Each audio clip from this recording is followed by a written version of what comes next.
A ver, pensemos en esto un momento. ¿Cómo se construyen las mejores reglas para que vivamos juntos?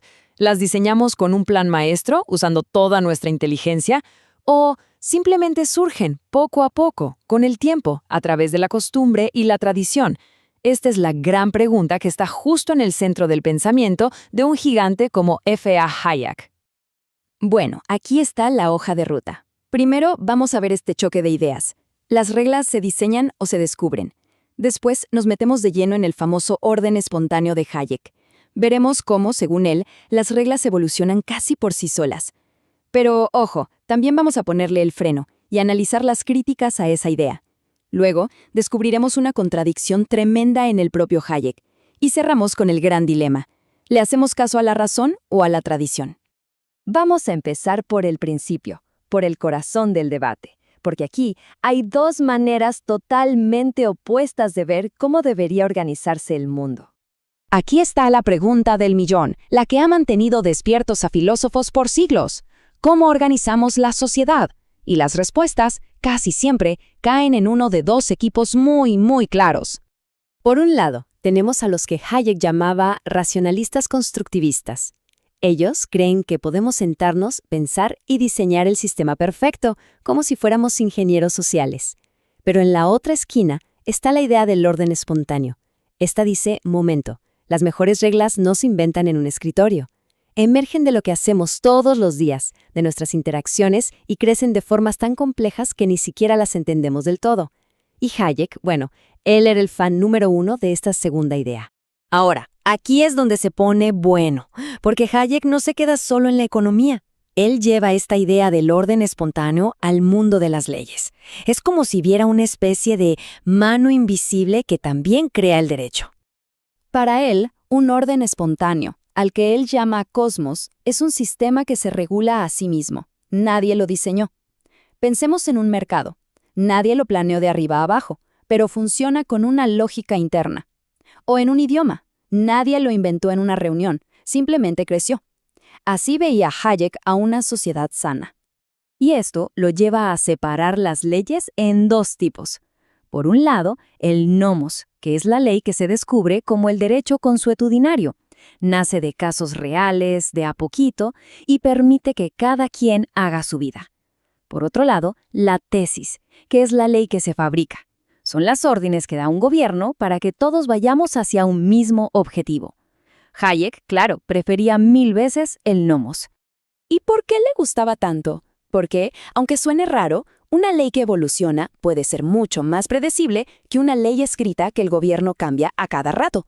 Se va adaptando a cosas nuevas, nos protege de los caprichos de los políticos de turno y se va construyendo poco a poco, como un gran rompecabezas que los jueces van armando con cada caso.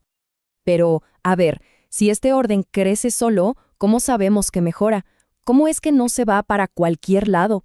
Aquí es donde Hayek saca su idea más potente y, la verdad, más polémica, una especie de darwinismo social para las reglas. El motor de todo esto, según él, es la transmisión cultural. Ojo, no es algo que está en nuestros genes ni es algo que decidimos con la cabeza fría. Es algo en el medio. Las costumbres que funcionan se imitan, sobreviven y se pasan a la siguiente generación. El proceso sería algo así. Imagínense. Primero, surgen reglas y prácticas, sin que nadie las planee. Segundo, las que de verdad funcionan hacen que a una sociedad le vaya mejor. Tercero, otros ven eso y copian la idea. Y finalmente, las reglas más fuertes, los que aguantan el paso del tiempo, se convierten en tradición. Es, literalmente, la supervivencia del más apto, pero para las normas sociales. Y Hayek lo resume en una frase que es tremenda. La tradición no es algo constante, sino el producto de un proceso guiado no por la razón, sino por el éxito. ¡Pum! Esto es fuertísimo. Lo que está diciendo es que lo que importa no es que una regla sea lógica, sino que funcione en la práctica. El éxito es el que manda. Ok, hasta aquí la teoría de Hayek suena muy elegante, ¿verdad? Pero, ¿de verdad funciona así? Ahora vamos a darle la vuelta a la tortilla y ver las críticas, porque esta idea de la evolución de las reglas tiene unos problemas bastante serios. Y aquí viene la pregunta que va directo al corazón del argumento. Que una regla haya sobrevivido por mucho tiempo, ¿significa que es buena? ¿Significa que es justa o eficiente? Pues los críticos dicen, a ver, un momento, Hayek, y tienen buenos puntos. Primero, un montón de cosas horribles como la esclavitud o el feudalismo sobrevivieron durante siglos. ¿Eso las hace buenas? Claro que no. Además, ¿quién dice que la evolución va en la dirección correcta? Quizás nos estamos volviendo más estatistas. Y miren el caso del Reino Unido. Su sistema evolucionó hacia un poder casi absoluto del Parlamento que ha terminado por debilitar el Estado de Derecho.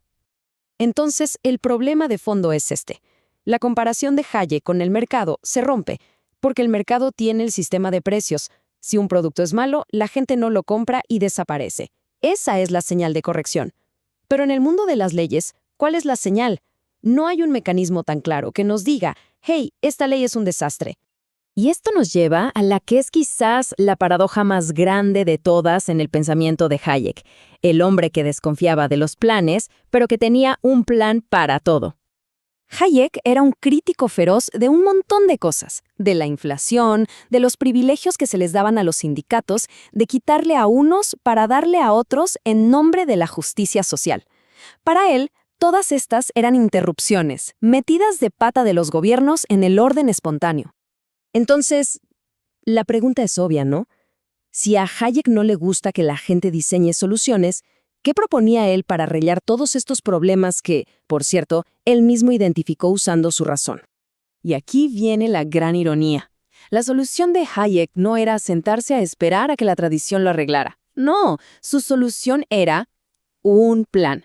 Un superplan complejo, diseñado hasta el último detalle, totalmente racional, para reformar la Constitución. O sea, el mayor crítico del diseño inteligente se convirtió en diseñador a la hora de la verdad.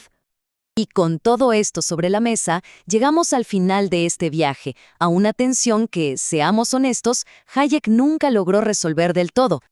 Es como si tuviéramos dos Hayeks. Por un lado, el Hayek economista, que te explica con toda lógica cómo funciona el mercado gracias al sistema de precios. Y por otro, el Hayek filósofo social, que te dice que desconfías de la razón y que te dejes llevar por la corriente de la historia. Una corriente que, como vimos, no tiene un mecanismo claro para corregirse.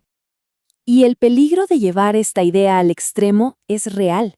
Como dice esta cita, la razón puede quedar tan inhabilitada que resulta imposible evaluar críticamente el flujo de eventos. En otras palabras, si nos entregamos por completo a la tradición sin cuestionarla, nos quedamos ciegos, sin herramientas para saber si vamos por buen camino o directo al precipicio.